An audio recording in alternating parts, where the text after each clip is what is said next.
Hey guys, since this chapter is not safe for work, I have edited it to make it suitable for a YouTube video. I have asked the author for the permission. If you want to read the whole story, please check the description section. Anyway, enjoy the episode. She swiftly moves through her home, reaching her bedroom in no time. Her crown, previously nestled on her horns, is carefully placed to the side, and her gloves come off. Dress off, shoes off. A moment of consideration passes over her regarding her attire, but she decides it's fine. It's elegant and accentuates her beauty wonderfully. Now, she needs to prepare for her performance. She's been practicing for months, but there's still that lingering uncertainty. The song she chose, the routine, the language she'd use. Galactic trade or something more exotic. With a deep breath, she pulls out a simple, tasteful dress. It's designed in 2 parts, a unique style that enhances her alien figure. The accessories come next, a charming collar that doubles as a choker, matching bracelets and earrings in the shape of the spine shell, a symbol of strength for all Apuk. Finally, she takes the rings tied together with string and tucks them away safely. Then come the shoes, a family heirloom. They look ordinary, but are reinforced for balance, stability, strength, and skill. They've been in the family for generations, and in their history, have always helped win the heart of a loved one. She needs their help now, more than ever. She reassures herself, I am a battle princess. Failure is what others do. With a final nod, she strides out of her bedroom, ready to win over her husband. Vernon, her husband, is quite pleased. He's managed to make an excellent impression on the alien nobility. He finds their culture fascinating, and he's particularly intrigued by Miro Noir's axiom-based computer brooch. As Miro Noir enters the sitting room, the music starts playing. Vernon is taken aback by her appearance. She looks stunning, her dress accentuating her unique figure. Even her thick spined tail seems to add to her allure. He can't help but admire her as she confidently strides into the room. She begins her performance, singing in an exotic language. Her voice is lilting and high, creating a captivating melody that fills the room. She performs an energetic dance routine, demonstrating her agility and athleticism, then springs up, continuing her song. The melody repeats, and she moves her hands to her heart, emphasizing the sincerity of her words. As she sings, she creates a spectacular visual spectacle. She then traces a circle in the air and steps through it, showcasing her daring nature. The song speaks of shared love, family, and a future together. As the tempo increases, she moves swiftly, accentuating the graceful strength of her legs.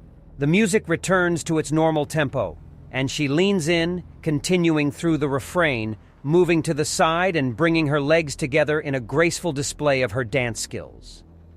She sings the final line with a flourish, leaving a lasting impression on her audience. She declares with the music's crescendo, presenting her performance skills. She turns around, singing upside down, her words carrying a promise of shared victory. The music slows and she saunters closer, her voice a whisper now.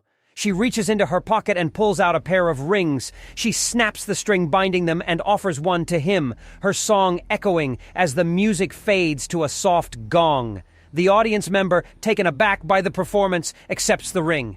He's unsure of alien customs, but he appreciates the gesture. She slips the ring onto his finger, and their rings touch. She then steps back, looking at him expectantly. His hands rest by his side as he takes in the moment. "You want me?" he asks, to which she nods. "Yes, you're honorable, dutiful to your people. You've faced trials and emerged stronger. You embody the virtues of your people. That's what appeals to me." She stands and walks away, beckoning for him to follow. He does, his mind racing with thoughts about the alien culture and its customs. She leads him into a different room, inputting commands into a wall console. She sends a recording of their exchange, marking the ritual's completion. "Time for our next step," she says, unveiling a grand feast to celebrate their union. He takes her by the hand, sharing a warm smile. "I'm looking forward to learning more about your people and traditions," he confesses. She nods, her eyes sparkling with anticipation. Together, they step into the next phase of their journey. They share a moment of intense connection. Their breathing syncs up, and she lets out a soft sigh. They pull apart briefly to catch their breaths, their eyes meeting and holding. Eventually, they reach a point of shared understanding, a silent agreement. He gives her a gentle kiss on the lips and she sighs, feeling a profound sense of connection to him. This is more than a physical connection.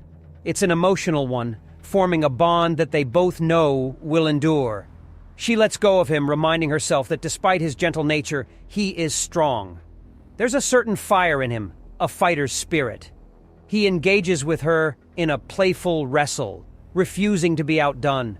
She laughs with surprise and delight as he continually catches her off guard. "I love your laughter," he says as they tumble around, their playful struggle bringing them closer together. His determination is endearing, and she can't help but be caught up in his enthusiasm. In the heat of their playful wrestling, her foot accidentally catches on the edge of the bed and she stumbles. He's there to catch her, their bodies colliding in a heap on the bed. She laughs and wraps her arms around him, pulling him into a warm hug. Something inside her ignites a competitive spirit, perhaps, as she playfully pushes him onto his back. His eyes widen in surprise, but there's a spark of excitement there too. Her own eyes glow with the thrill of the moment. He reaches up and tucks a loose strand of hair behind her ear. His touch sends a shiver down her spine, and she pulls him in for another gentle kiss. She holds him closer, their shared laughter filling the room. He playfully lifts her up and spins her around before gently placing her back on her feet. She gasps with surprise, her grip on his shoulders tightening. She laughs again, the sound echoing around the room. "Are you okay?" he asks, concern in his voice. She nods, beaming at him. "Your every move makes this more fun," she says, stepping back and standing upright. "But remember, I'm a battle princess. You won't win this playful fight so easily." He grins, his fingers lightly grazing her sides, causing her to squirm and giggle. In return, she playfully pokes him in the ribs, her own laughter mingling with his. Their playful wrestling continues, their laughter filling the room. Eventually, they collapse onto the bed, breathless and laughing. She falls back onto the bed, a satisfied grin on her face. "Hey," he says softly, leaning over her. She opens her eyes to see him looking at her with a gentle smile. "We're not done having fun, are we?" he asks, and she shakes her head, her own smile broadening. "I love you," she whispers, pulling him into a hug. "Love you too," he replies, a soft chuckle escaping his lips. She simply smiles, content in his arms. He helps position her comfortably on the bed before laying down beside her. As she hugs him close, she sighs with satisfaction, feeling that everything is right in her world.